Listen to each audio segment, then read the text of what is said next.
What's up, everyone? Welcome to Intoxicated Opinions. We are back on the Weller lineup, and I'm excited. We first tried Special Reserve, the green label. We tried 107, the red label. We have arrived at 12 year Weller, 12 year, the original wheated bourbon. It's 90 proof, so it's going to be some sweetness in it. I just know it.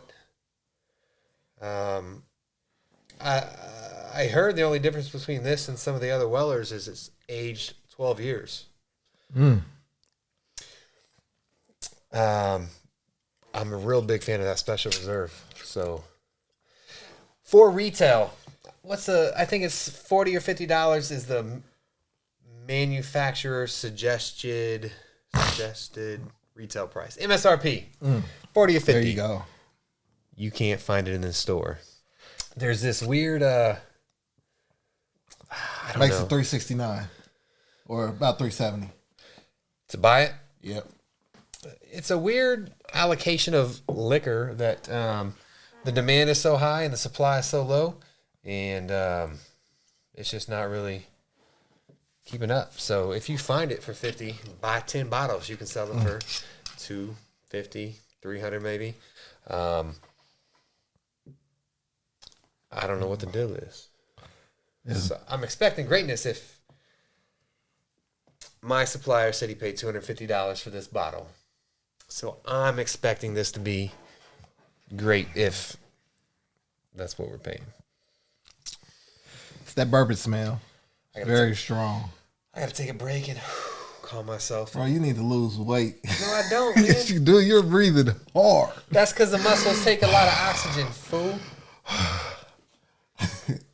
I've been on my weight loss journey, so I ain't been lifting heavy. Why are you all up in the camera? Hold on. It's a bourbon smell. Yeah, very. A bourbon smell. That's very what you harsh. That's what you give the viewers. It's harsh. It's a harsh smell. Usually the flavors don't kick. Usually it's flavorful. I think it gets. Nah, I can't say that because the last one you can smell most of the aroma, but the first one it was like a lot of the flavors came off of it. Right. But this one is just harsh. You know what? There's a concept called opening up, meaning you pour your liquor and you wait for it to open up. I don't know what that means. Maybe we are smelling and tasting wrong. Maybe we let it set for. No, you can smell it after a while. After a while, you can smell it. Maybe you have to. Yeah. I'm not a professional at bourbon. I'm not either. I can smell it. Yeah. So it takes a little while after you open it for the aroma, for the smells to come to fruition. It's a not tropical. It's like a oak vanilla smell. The vanilla is top of the list. Sweet vanilla. That's kind of characteristic of most bourbons, though. Vanilla. Oaky. Oak. Caramel. That casket. That barrel. Here we are. Let's cheers this. Cheers, brother. Don't sound so corny. I was going to say white, but people would be like, you can't say that. Don't sound so corny. Say it. White.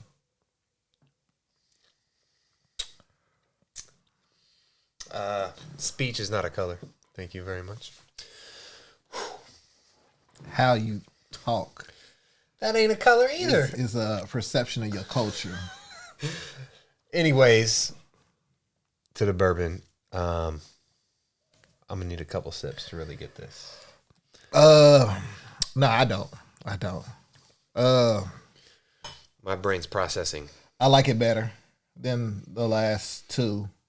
Room temperature. It's not harsh. No bite. No aftertaste. Far as room temperature.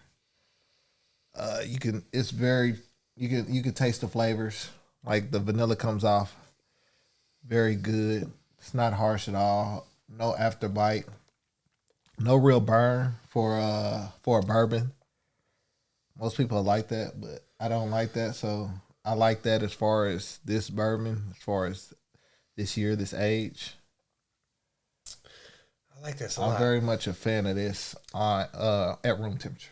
Very much a fan. So I think I might like this better than the other two. Nah, I think the green is my favorite, man. I still think the green was my favorite. The red one, Antique 107 was okay, but that Special Reserve, I really enjoyed. Again, I'm not a professional bourbon drinker, so all I can say is it's sweet, it's vanilla-y, it's oaky, and it's pretty smooth. Would I pay $250? I don't know. No. $250? I don't know. Are you gonna put this up in the class with XO? That's what you're saying? You're paying for the exclusivity of it. Because it's so rare, it's so hard to find. Yeah.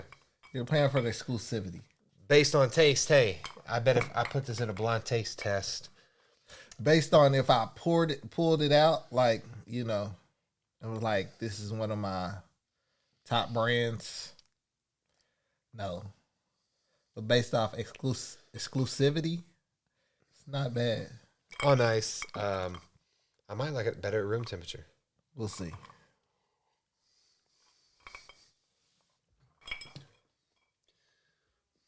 Nah, I like it better cold. I don't. When it's cold, for me, all the flavor notes open up. Meaning, I can really distinguish. But you don't like yours with that umph on it. Like you like more fruity, more tasteful as far as enjoyable to your senses. Like to me, for a bourbon, compared to like cognac or just off of a bourbon at room temperature, it's a very good, very tasteful bourbon. On ice, the ice just dilutes it so much as far as Not so much. the bourbony taste that you're looking for. It mutes it. It lowers the volume. It takes it away Okay. too much. So maybe I'm just a big baby and I like it real smooth. Yeah, you do. And so if I'm having it on ice, I expect that bourbon flavor, that bourbon taste, and I'm just getting a normal taste with flavors. I'm not getting that bourbony feel. So if I want that bourbony taste, that bourbon after the bourbon notes, the barrel, the age of a bourbon, I'm gonna go room temperature. I want to taste what the liquor is supposed to be. I just like it good. You just want to drink Good experience. and not experience. No, that's the not taste. true. That's not true. Out of the Wellers I've done so far, I'm gonna say 12 Special Reserve, Antique 107. That's my order of the top three. Well, I've only tried 3, so this is my favorite. If we're going off room temperature, this is the best. Okay. So so far it exceeds. That's what I just said. It goes by expectations. You buy lower quality, your expectations is going to be lower as far as room temperature. Right.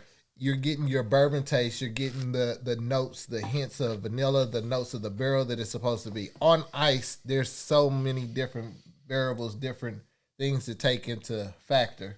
Like this isn't as smooth as I would like it to be, or bourbony as I would like it to be on ice. Where the last one, I could still taste the bourbon, but it wasn't harsh. It wasn't no bite.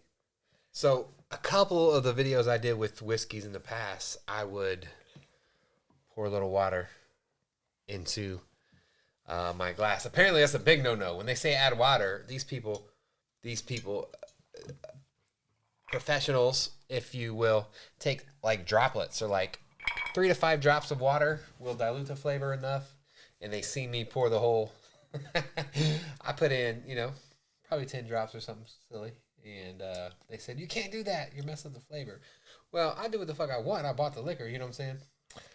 I can't do that to get the experience you're trying to tell me. If you want to know what it tastes like on ice, it tastes like Coke and brandy, or Coke and cognac, or Coke and that's what it tastes like. It tastes like a Coke and cognac. I didn't get that flavor. I ain't drinking a Like lot. yeah, so if He gonna charge me for this one. if you looking for that flavoring, if you want me to put a flavoring on it, it's like mixing Coke and brandy, Coke and cognac. So That's the taste. Yeah, it's sweet. You know what? I can't figure out because I do watch other channels similar to us, not as cool as us, or with Well, not as cool as me. I mean, good-looking dudes is like myself. I mean, he's easy to find, but myself. But anyway, you can't sell me no little bullshit that this drink tastes like vanilla and oak from South Kentucky and caramel created in North Carolina and 90-year-old leather straps from Southwest Georgia with tobacco leaves from Cuba. You can't tell me that. You know what I'm saying? I don't believe that shit. I think a lot of times, you're overselling something. Yeah. Like you're reading it.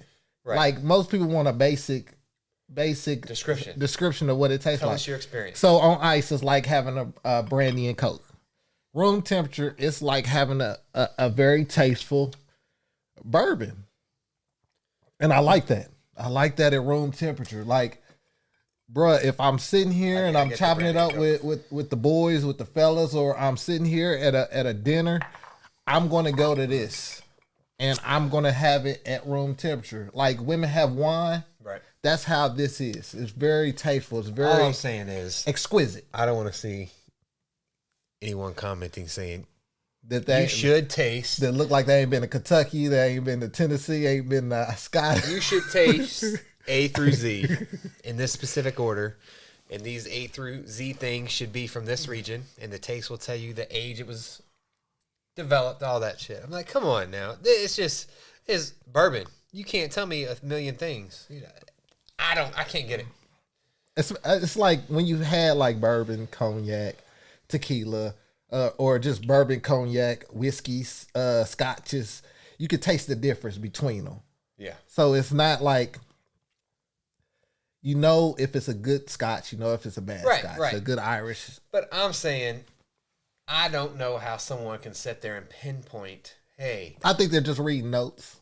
Okay, you don't think they really taste that? No. You think they're reading notes, yeah. Okay. So, and then a lot of people get disheveled, and then, you know, they don't really take that in the hand. Like, this don't taste like they said. Or they try to boost up their knowledge by saying, oh, this tastes like such and such. Something they heard. Try to make it seem like they're of a upper class. Okay. Like, all right. What does that even mean? Like, you can't live in a shack and be like, oh, this is exquisite fine wine, and you've never really had exquisite fine wine. Like, I got you. Yeah, so, you know. Overall, this is my favorite of the three. I'm going to give this a good 9. Is this your favorite? I'm going to give it, out of the 3, yeah. I'll give it a good 9.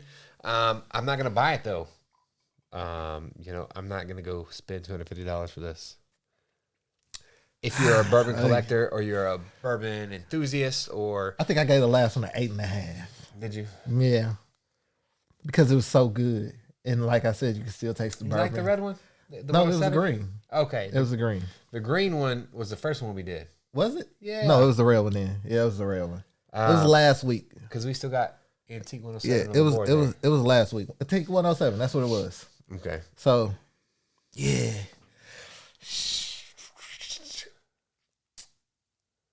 Just because I rated, I give it an 8.7. So just a little better. 8.7. Look at you. You trying to be all technical. They're like, you don't know what the fuck you talking about. I'm just giving it a little bit. It's a little bit better because I love it. I love the bourbon. I love it at room temperature. Mm-hmm. So I'm ranking it above, like, as far as just the flavor, the taste, what it's supposed to be. It's got to be a little better than at the last one. At room temperature, it is very good. It's very enjoyable. I give it like a 9.5. On ice, it takes away a lot of the bourbon. Like, it tastes just like a cognac and Coke. So it's flavorful, but it takes away from the bourbon. So I give it, let's just put it at a 9. 9 for me. So I said it was a 9. After internal debating in his brain, he came to a 9 as well. Apparently, but you're saying 9. Just you're ranking both of them equal then. Man, I take a lot of considerations into my factoring into judgment. You know, don't question my judgment. Like I'm giving a breakdown. Like if you want it, you're going to get it better at room temperature. Just straight up. I preferred it on ice because I like cold. If you want the bourbon, you're going to get it better at room temperature. If you try this, honest. let us know your thoughts on it. But one thing I will say, I would pay about $60. That's it. I'd pay $80. If you compare it to like VSOP, to me, I would. It's a Hennessy VSOP. It's on that level to me. Of bourbons. Yes. Okay. And for those who don't watch any other videos, we are not bourbon experts. We do. I love cognac. Cognac. Yeah. I do a lot of Scotch Irish whiskey. He likes tequila. We both do tequila. So we're just getting into bourbon. I will be at the Louis 13 by next year. I will be trying that. That is my goal next year, to try Louis 13. Yeah. On this channel, huh? Yeah. Okay. All right. We make it happen. Maybe this year. We do. We'll see. We find a guy. We Hey, find a cognac guy. It's good to get in stocks right now. Stock market is at a low. I wait a little longer. Just don't buy that Shinibu stuff. I wouldn't try it anyway. I got like over 1 million of them. I ain't made no money yet. So. You probably wouldn't. We'll see. We'll see. Yeah. Let us know your thoughts on this. If you have any other liquors you want us to try, leave a comment, email us. If you have Wellers, let us know what you think. Is it worth the price, or is it more of a collection piece? Is it worth the resale value? It's not worth $250. $360. It's not worth over $100. That's all I'm saying, man. Yeah, it's not an XO. For me, to me, it's not an XO. But if it's someone that collects this, then maybe that would. To me, it's not an XO. I love Hennessy XO. I mean, if you ask just me. pull that out next. How about that? Oh, okay. Yeah, We did that. Like, share, subscribe. We out. Peace.